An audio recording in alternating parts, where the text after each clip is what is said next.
asalaamaaleykum mbokk yi, teel alxames juróom-ñaari fan ci Shaabaan muy weeru baraxlu di juróom-ñetteelu weer ci atum junni ak ñeenti téeméer ak ñeent fukk ak juróom-benn ci gàddaay yonent bi sallallahu alayhi wa sallam, dëppoo juróom-benn fan ci weeru février ci atum ñaari junni ak ñaar fukk ak juróom-ñaari fan bokkul ci lim yu fàtte lim bu rafet la, kon tey ci alxames ji rafet na. li ñu ci gën a taamu mooy ku ca daloo. alxames ju nekk sunna la ci ku ko man mu woor ko.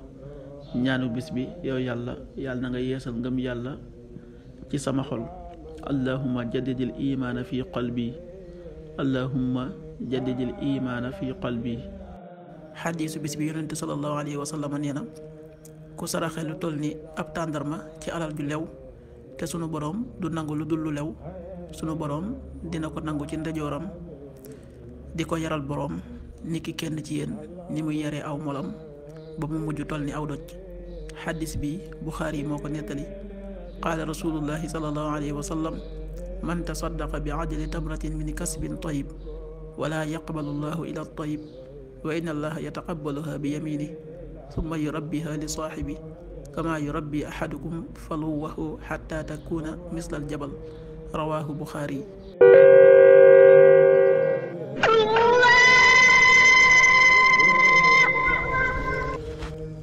waxtu julli suba waxtu na tàbbi 6h17, juróom benn waxtu yu tegal fukki simili ak juróom-ñaar. tisbaar 13h47, benn waxtu yu tegal ñeent fukki simili ak juróom-ñaar.